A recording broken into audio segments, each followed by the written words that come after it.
Eu concordo bastante com essa leitura. Há pouco tempo atrás eu falava que eu trabalho muito com o olhar de marketing, né? A gente fala muito de marketing digital, esse é meu foco.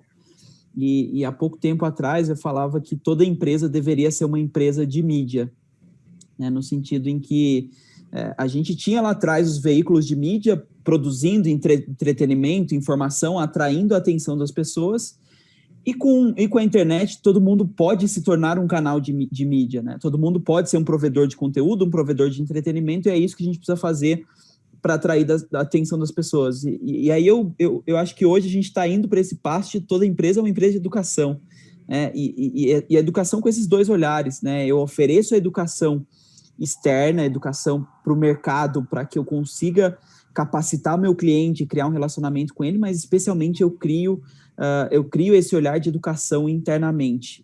Eu acho que aquilo que o Daniel trouxe da visão da universidade corporativa continua válido. E eu acho que ainda, assim, quando a gente pensa no modelo de trabalho em que as pessoas não estão efetivamente na empresa, em que o contrato de fora, em que a pessoa é responsável pelo desenvolvimento dela, o que vai continuar acontecendo é um gap, porque, infelizmente, nem todas as pessoas têm a maturidade e o preparo para conseguirem tocar sozinho o seu próprio desenvolvimento.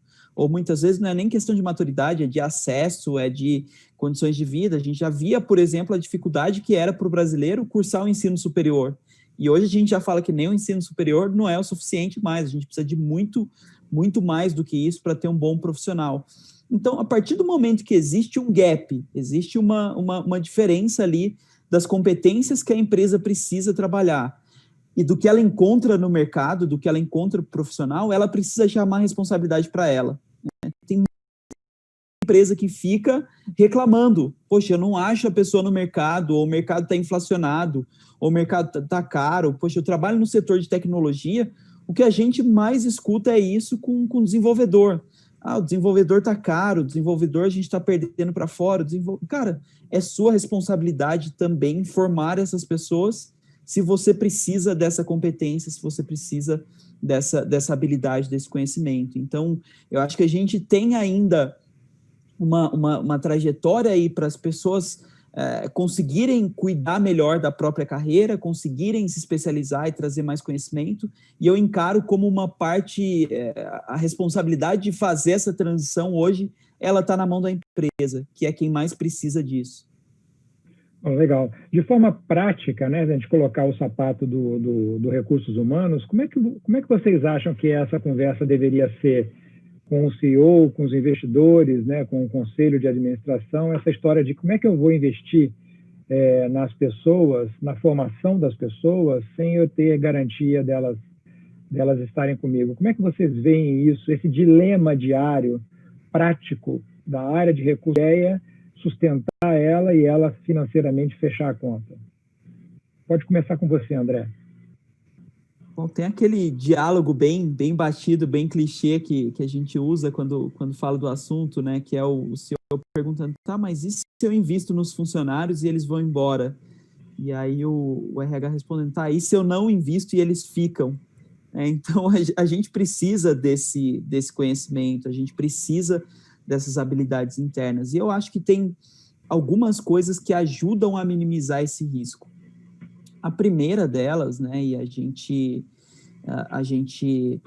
pode colocar aqui que já tem diversos estudos, já tem diversas pesquisas falando sobre esse assunto, a gente tem a capacidade da empresa de fornecer treinamento e desenvolvimento é, de fato, um dos maiores fatores de retenção, é um dos maiores fatores de avaliação de quanto uma pessoa gosta da empresa, do quanto ela sente que está crescendo lá dentro. Então, eu não fazer esse investimento na verdade, o caminho mais comum para que eu perca. As pessoas valorizam essa oportunidade de aprenderem. Fora isso, eu acho que tem um ponto que vale também a gente trazer aqui. Eu gosto muito da visão do Reid Hoffman. Reid Hoffman é fundador do LinkedIn, e eles têm o claro lá de gestão de talentos. Eles chamam de Tour of Duty, em que basicamente eu faço um acordo, é como se fosse um funcionário, pode ser CLT, etc., mas eu faço um acordo, como se fosse um projeto, em que eu falo para o funcionário o seguinte: olha, a gente vai ficar aqui por 2 anos, nesses 2 anos eu espero que você faça isso aqui, que você leve a empresa do ponto A ao ponto B nessa matéria, nessa disciplina, que você desenvolva esse trabalho. Durante esse período, isso aqui é o que você vai ganhar. Você vai ganhar esse aprendizado, você vai desenvolver essa habilidade, você vai ter isso, além de todos os seus recursos. Quando a gente chegar no final, a gente vê se tem uma segunda jornada, se tem uma segunda aliança, se tem um segundo Tour of Duty, eventualmente um terceiro e eventualmente um quarto. Mas o nosso combinado é isso aqui, é do ponto A ao B. Se acabar o B e não tiver mais nada, tá tudo bem, a troca foi justa. Eu combinei que eu vou te dar isso, você combinou que ia dar isso, e a conta para os dois está fechando, a conta para os dois está legal. Então, ele assume que a rotatividade existe, ele assume que isso é um problema. É melhor a gente ser transparente, não é a empresa fingir que vai ficar com o funcionário para sempre, não é o funcionário fingir que vai ficar com a empresa para sempre, mas que nesse período em que isso aconteça, que a gente faça a conta funcionar, a conta fechar para os dois lados. E aí, a partir do momento em que isso é cumprido, cara, é bom para todo mundo. A empresa fala para o cara: olha, se sair agora, você vai ter recomendação, você vai ter acesso diferenciado aos nossos produtos, pode continuar tendo mentoria, pode ter um monte de benefícios. Para o funcionário, a mesma coisa, ele continua falando bem da empresa. E se esse tour é quebrado no meio, eu tenho essas ferramentas para que ele não tente não fazer isso, para que ele não se sinta bem, não entenda como adequado fazer esse rompimento do combinado. Então, eu acho que esses ângulos são os mais importantes, né? Treinamento e desenvolvimento ajuda a reter, e é necessário para a empresa. Eu não posso ficar com gente que não evolui, que não avança, isso compromete o meu futuro organizacional. E, do outro lado, eu ter esses combinados para que essa conta feche, eu saber cobrar o suficiente para aquilo que eu estou dando. Legal. Daniel, qual o conselho que você daria para recursos humanos para estrategicamente se posicionar em relação a isso? Como é que vende essa ideia? Bom, primeiro eu acho o seguinte, antes de qualquer coisa, geralmente sempre, né, muita gente falou: olha, o braço direito e o braço esquerdo do CEO é o CFO e o cara de operações, o cara do core, né? Então o meu seria o vice-presidente acadêmico, por exemplo, o cara de uma indústria tal, ou o cara comercial, ou o que é que seja. Ou o cara que vende, né? Ou o cara que vende. O cara que vende e tal, é isso, né? Agora, vamos lá, o momento que a gente está num momento de uma transformação cultural. Tem gente que fala que a gente está numa era de mudanças, e eu acho que a gente está numa mudança de era, onde realmente o braço direito e esquerdo do CEO indiscutível, tem que ser o cara de transformação, quem sabe digital, ou alguma coisa assim, ou de vendas e tal, mas um deles certamente é o cara de pessoas. É indiscutível que é o cara de design organizacional. Então a gente está falando de um novo momento. Então é o seguinte, e aí você pergunta: por que é que as pessoas vão ficar naquelas empresas? A gente está entrando na era do pós-emprego. Mudou completamente a relação, o vínculo, o porquê que você fica lá. Aquele plano de carreira, de stock option, com vesting, que o cara vai lá e você obriga o cara a ficar. Sabe o que segura o gado é o pasto, não a cerca. Então você não pode cada vez cercar mais. Ele tem que estar lá com desejo. Porque é o seguinte, quando alguém sai, na verdade é o seguinte, o seu coração sai primeiro, depois a sua mente que sai, e o corpo é o último a sair. Então, quando alguém saiu, você já saiu faz tempo. O André falou essa frase incrível: capacitar é pior que o cara fique. Agora, é pior que ele fique despreparado e sem vontade, sem tesão, sem estar lá, pô. Entendeu? Sem estar de coração. Né? Rousseau, ele falava assim: olha, a beleza do ser humano que diferencia, porque o cachorrinho já nasce cachorrinho, caçando, o leãozinho também. O ser humano não. A diferença é que o ser humano, ele nasce despreparado para a vida. E, efetivamente, então, você tem a oportunidade de fabricar, de estruturar a sua própria trajetória. E você faz isso dentro da empresa. Então, efetivamente, eu acho assim, empreendedor do seu próprio projeto de vida, empreendedor ele vem de empresário arrisca capital, empreendedor trabalha por um propósito, por uma causa, ele se conecta de uma outra maneira. Você tem que ajudar, assim, ó, o medo nos afasta daquilo que a gente não quer. O amor nos aproxima daquilo que a gente quer. Então, o que eu quero dizer, no sentido do amor, você é esse o ambiente que precisa ter a empresa. Você precisa ajudar as pessoas que trabalham com você a não só trabalhar com medo, e aí você tem que pegar... E aí o que significa isso? Não ter uma cultura de você penalizar o erro. Para mim, essa é a principal coisa. A maneira como você encara o erro. Porque aí você vai dar liberdade para as pessoas errarem.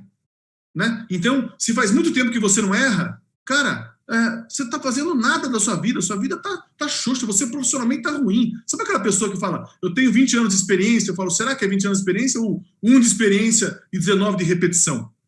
É essa a diferença. Então é o seguinte, de maneira prática, o RH tem que chegar para o CEO e convencer que aquele é um ambiente do desenvolvimento das pessoas, né? E aí, para que todo mundo trabalhe de verdade juntos. Então, eu estou falando o seguinte, você poder errar, poder arriscar. Existe o fracasso bem-sucedido.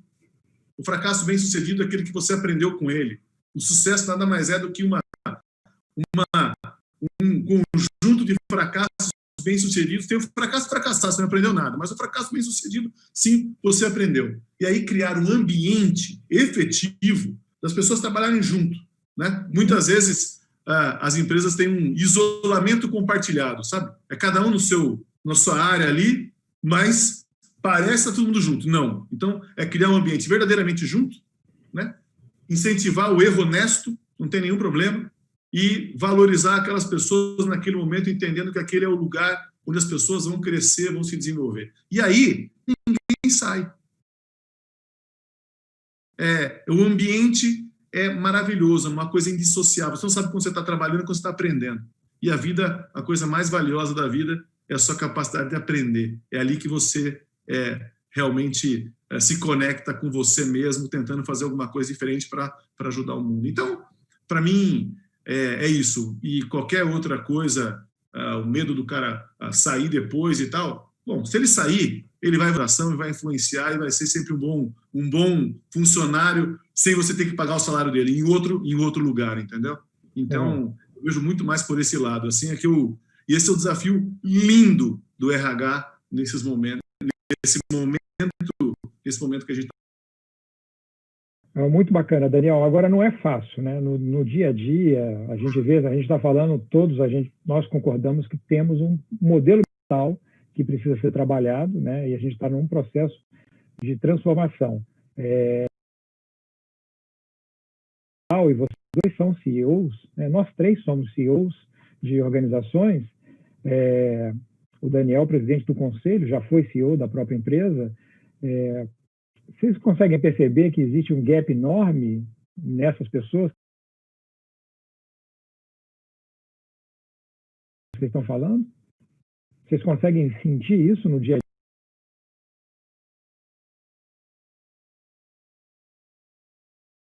Você está falando do nosso mercado, ele está preparado ou os gaps batem nele antes da gente? Por mais que o RH tenha compreensão do que vai fazer e do que precisa ser feito, que precisa deixar as pessoas... O C-level, o CEO, o dono da organização, ele está preparado para isso? Eu queria ouvir a experiência prática de vocês. Bom, André, se quiser, eu acho assim, eu acho que como não, tá? Eu acho que não, porque o mundo, culturas estão desenhadas para que o que prevaleça sejam as características masculinas, a competição, o pragmatismo, né, a objetividade, enfim, e o resultado. Isso aqui são as características. Eu não estou falando de homem e mulher, tá? Estou falando de características masculinas ou mais femininas. Mulheres que são CEOs, estão no C-level, é porque elas desenvolveram muito essas características que eu as chamo nesse momento de masculino. Equilíbrio. A gente precisa ter as características femininas, a solidariedade, o cuidado, a empatia, Olha só, os algoritmos das redes sociais só nos mostram aquilo como a gente pensa. Você deu um like, pronto, agora você só vai receber informação daquilo. O que a gente precisa? A gente precisa, quando a gente fala da diversidade, não é diversidade porque é legal, porque é inclusão, nada disso, é diversidade porque torna a empresa mais rica, mais criativa, mais valorosa, incentivar o conflito de ideias. Né? Cargo não pode entrar em reunião. Eu falo, não, cargo não entra em reunião. Por quê? Porque daí todo mundo está lá. A diferença entre você usar a autoridade do argumento ou o argumento da autoridade. Então, o que eu acredito que ainda você tem uma estrutura onde você, seu CEO, é o poder e tudo mais. Eu fui CEO durante 15 anos, sou presidente do conselho, e eu falo, o meu poder é só para uma coisa, é para garantir que ninguém vai usar o poder. É para garantir que a gente... É só isso, eu tenho o poder para garantir que ninguém vai usar o poder.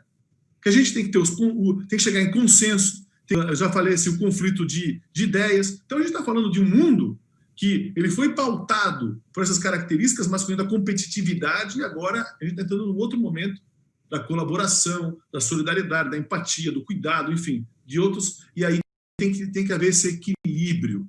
Agora, a sociedade está preparada? Não. Para mim, as empresas, que serão aquelas mais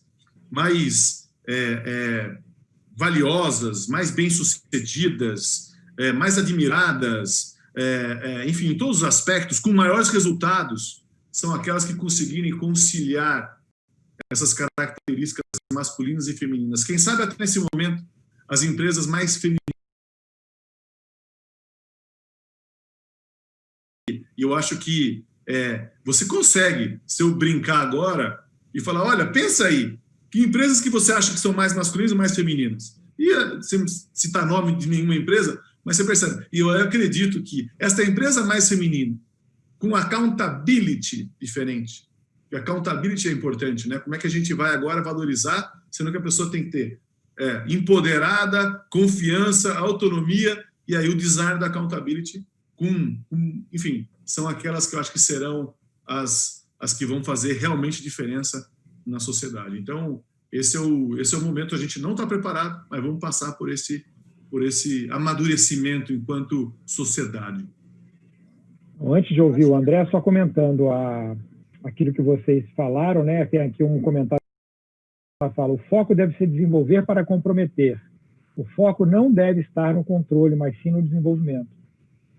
Corroborando com tudo que vocês falaram. Mas isso que você acabou de falar, Daniel, leva a gente para imaginar uma grade, né, de formação de liderança diferente, né, que a gente precisa para o futuro, né. Depois você vai falar como é que vocês estão trabalhando nisso, como é que vocês estão vendo isso já acontecer de forma prática, ou não. André, o que você acha desse negócio do gap que os CEOs têm?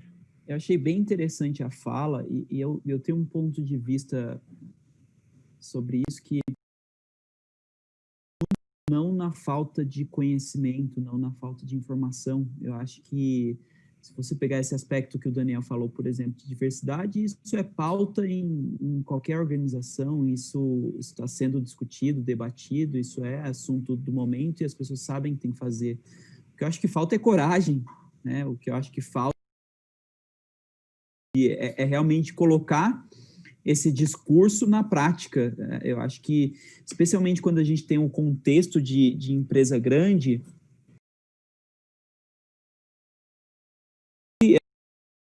ela virou grande, e ela virou grande porque ela fez muitas coisas certas, ela fez muitas coisas que funcionaram e que vêm funcionando por muito tempo.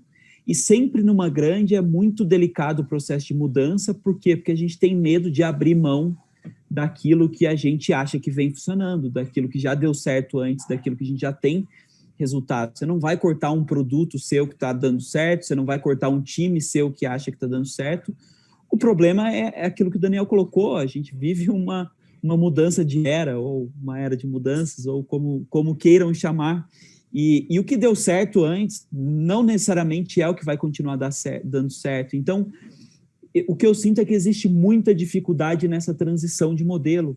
As pessoas sabem onde elas estão, mas esse meio do caminho, como é que eu saio daqui para lá, e a coragem de tomar riscos, e a coragem de abrir mão do que estava funcionando, do que já está estabelecido, ela fica para trás. Esse, para mim, é o gap, não não é um gap de conhecimento. Eu acho que qualquer CEO que esteja escutando essa conversa aqui, ele sabe disso.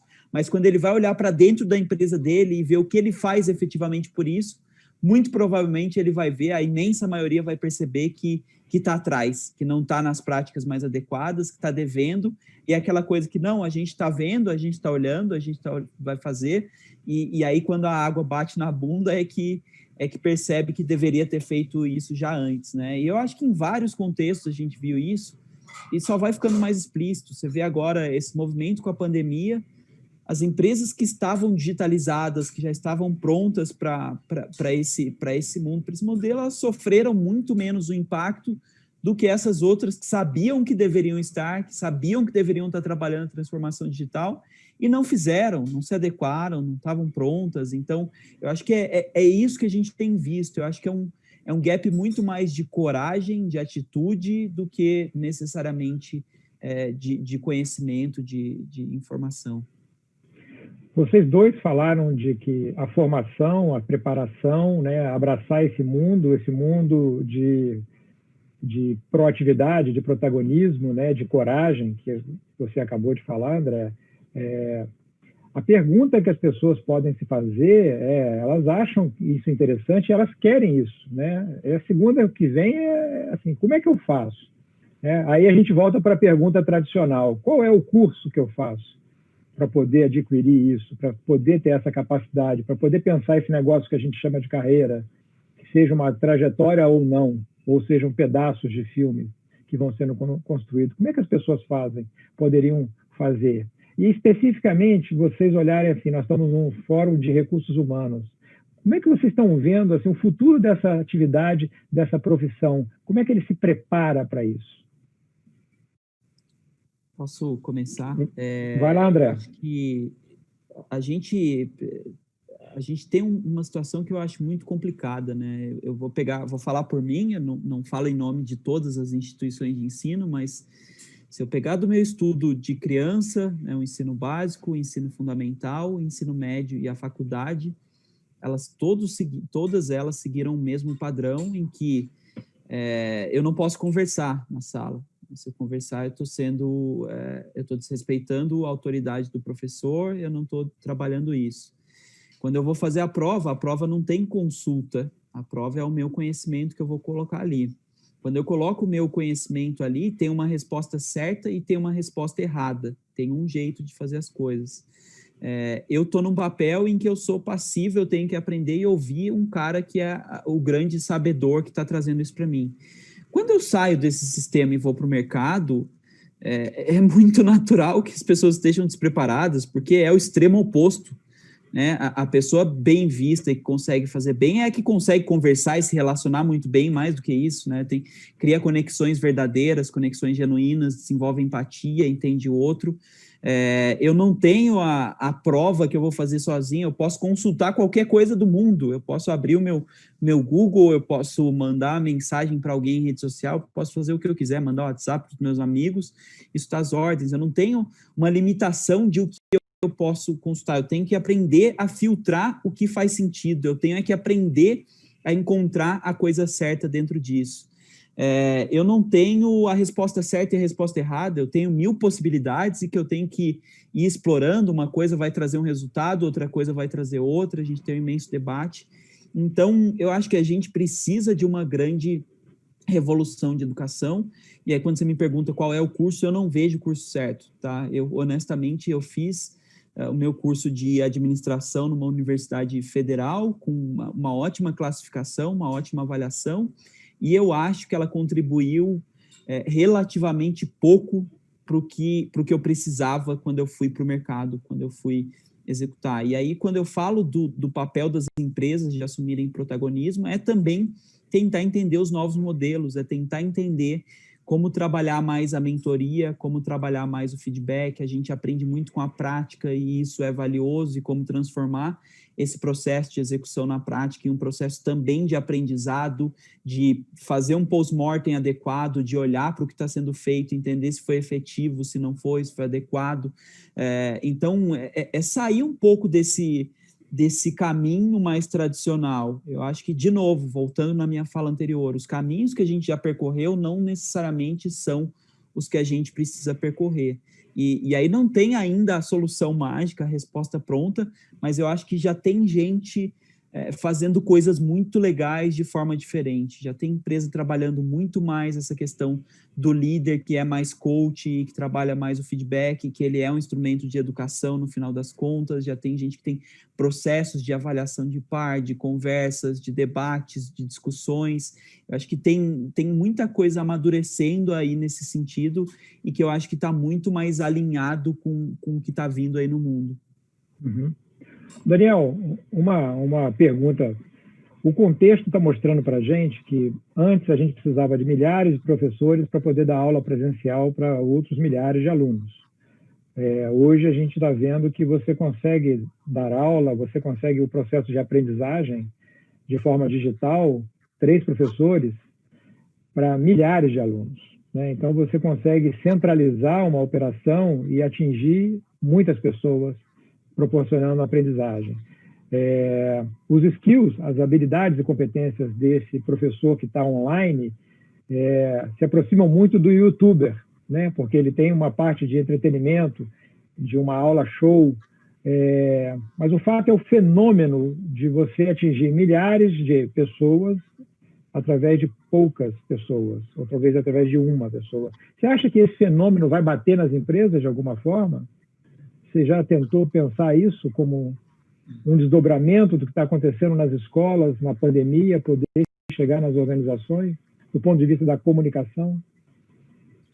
Bom, o André falou um negócio muito legal e você fez essa provocação incrível, tá? Vamos contextualizar. A escola, e eu vou chegar na tua resposta, a escola foi estruturada na época da Revolução Industrial, cujo propósito era tirar o cara do campo e trazer o cara para a indústria. E aí você fez o quê? Você oferece a mesma coisa para todo mundo. O aluno aprende muitas vezes sem nenhum significado, é o just in case. Aprenda aí que quem sabe um dia você vai precisar desse negócio. E você estuda para a prova. Até o professor incentiva, isso aqui vai cair na prova. Ele não estuda para ele, para a intenção, para a vontade efetiva de aprender. Essa escola, ela é grade curricular, é jaula, disciplina, toca um sinalzinho e aí você... É um presídio. É um presídio formatando todo mundo, algo sem nenhum significado. Então, a gente está falando... O André falou exatamente isso. E aí o que acontece? Você sempre aprende de uma maneira passiva. O professor falando e você lá. Este foi o modelo quando o modelo de negócio da escola era delivery conteúdo.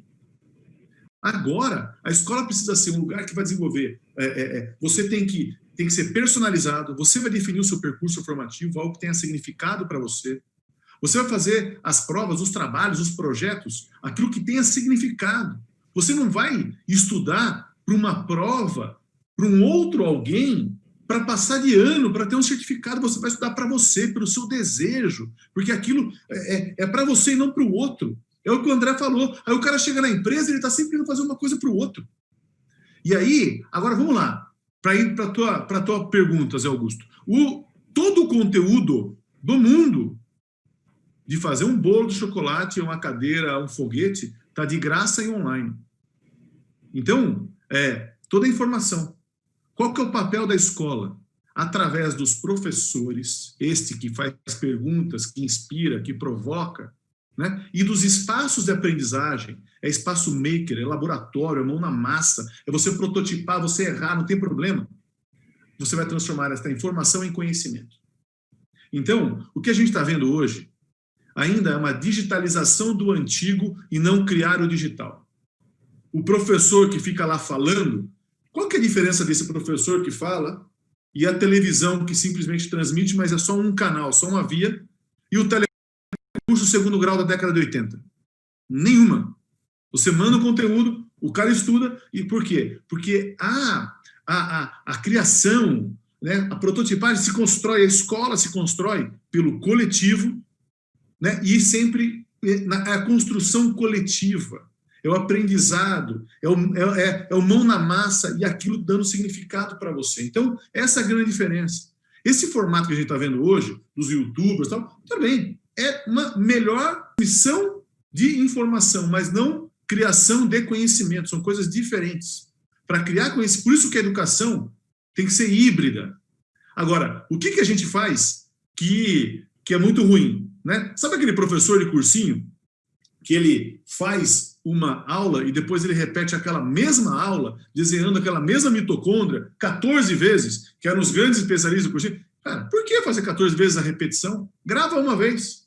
E aí sim, grava. E depois usa aquele momento para construir junto, para tirar dúvida e tal. É isto. Então, assim, projetos de capacitação, pode ser, né? Um professor passando para vários, que é o que eu estou falando. E Hannah Arendt, ela fala um negócio, a diferença entre o trabalho e a obra. O trabalho é algo que você pode ir repetindo e multiplicar a mesma coisa várias vezes, que é essa aula de cursinho que eu estava falando aqui. A obra é algo único, algo incrível, né? Então, é algo que é incopiável. E aí, efetivamente, as pessoas precisam estar em lugares que façam obras e não ficar fazendo a mesma coisa, repetindo a mesma coisa. É o exemplo que eu dei lá da experiência de 19 anos de repetição. Enfim, então, para que você evolua efetivamente, o processo todo de capacitação, ele será híbrido. O que pode ser replicado, aí sim, vai preparar lá um negócio incrível, uma aula maravilhosa, National Geographic, pá! Mas você viu aquilo lá, bacana. E aí? O transformar aquilo em conhecimento, aí sim pode ser on-job, por isso que eu estou falando, na empresa universitária, onde você vai construindo junto, você pega aquilo e mão na massa, aí você tem dúvida tal. E para finalizar, você tem que repensar o processo de avaliação. Avaliação é algo punitivo. E o que a gente precisa, avaliação tem que ser algo construtivo. Avaliação nada mais é uma ferramenta para você saber o que você não sabe. E aí você evoluir. Aquela história na escola, você tirou 7, você não sabe nem que você errou, cara, isso aí morreu. Né? Você fez uma avaliação no trabalho, você é demitido por isso, sem nem saber o porquê, cara, não pode. Então você ganhou bônus, né? Ou ganhou bônus por isso, ou não ganhou bônus. Falando em demissão, só para uma das coisas, para mim, tudo está baseado no conceito, Zé, de você criar um ambiente propício para as pessoas inovarem, crescerem, não terem medo de errar. É isso. Então, por exemplo, a demissão, como é que você sabe se uma demissão foi boa ou não? Se o cara se foi eficiente. Se ele demitiu, claro que vai demitir, ele tem o poder de demissão. Né? Imagina que quem foi demitido, naquele momento tenha que preencher uma ficha perguntando, ou agora online, ou o que é que seja. Qual que é o seu sentimento nesse momento de gratidão, de transparência, de justiça? Aí sim você vai ter um indicador efetivo. Né? Se está indo bem ou não o processo de demissão. É isso. Para isso que serve a avaliação, né? Para verificar como você está e corrigir o rumo. Muito legal, Daniel. Obrigado. Pessoal, a gente poderia ficar aqui a tarde inteira. Tem um assunto, a temática é uma loucura, né? Ela vai fazer parte do nosso futuro, todos os lados da vida, né? Não é só do ambiente de trabalho, aprendizagem, lidar com essa vulnerabilidade da mudança. Nós temos um horário para terminar. Eu queria pedir rapidamente a cada um de vocês, só para uma palavra, uma consideração final para que as pessoas de recursos humanos possam levar com elas sobre esse futuro e a educação como um ativo estratégico. Cara, eu acho que para eu finalizar, eu já gastei dinheiro com muita coisa que eu não gastaria de novo. Eu já fui em jogo que meu time perdeu, já fiz viagens que deu tudo errado, já fiz muita coisa. Tem uma coisa que nunca, em nenhum momento, eu me arrependi, foi educação. Eu nunca fiz um curso, eu nunca comprei um livro, eu nunca participei de um debate focado em desenvolvimento em que eu tivesse me arrependido, ou mesmo nos casos em que eu proporcionei isso para alguém do meu time. Né? Nunca olhei e falei, puta, aqui foi dinheiro jogado fora. Sempre tem algum ganho, sempre tem alguma coisa que essa pessoa vai fazer que faz a diferença, sempre valeu muito a pena, do mais barato ao mais caro. Eu acho que essa é parte da mentalidade que a gente tem que fazer. A gente olha muito para o custo das coisas e às vezes olha pouco para o valor, que é o que a gente ganha em troca, que é para o quanto a gente aprende.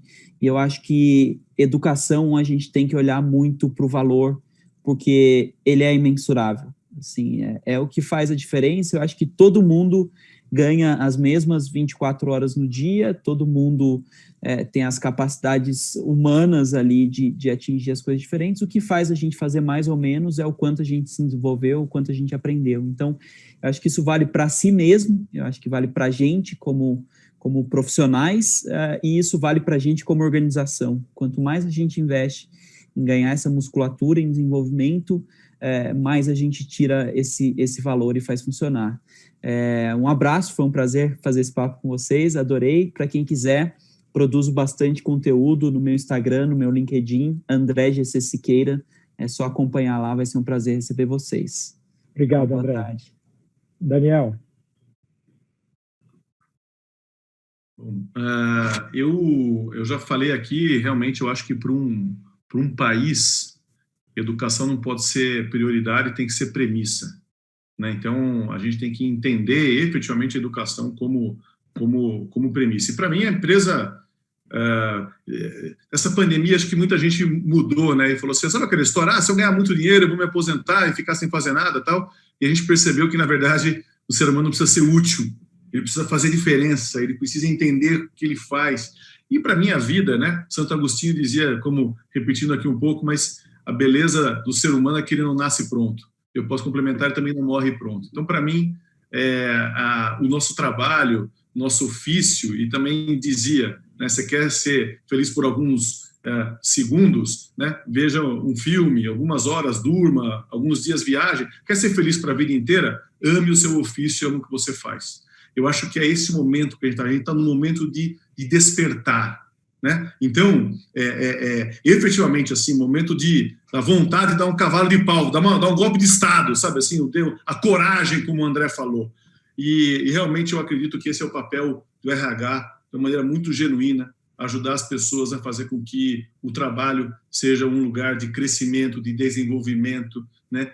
Para quê? Porque para mim a vida, de uma maneira muito resumida, é um tempo para a gente aprender. Para quê? Para fazer alguma coisa e deixar uma sociedade melhor, deixar um legado. O Dimenstein falava que não importa quem a gente é, o que importa efetivamente é o que a gente deixa. E para finalizar mesmo, compartilhar com vocês o propósito da Ânima sempre foi transformar o Brasil pela educação. Eu digo que após essa pandemia a gente mudou o propósito da Ânima, não é mais transformar o Brasil pela educação. Nosso propósito é fazer com que todo brasileiro tenha o propósito de transformar o Brasil pela educação. Então eu faço aqui essa provocação, né, essa inspiração, e aí sim a gente consegue fazer um país completamente diferente quando todo brasileiro tiver esse propósito de transformar o Brasil pela educação.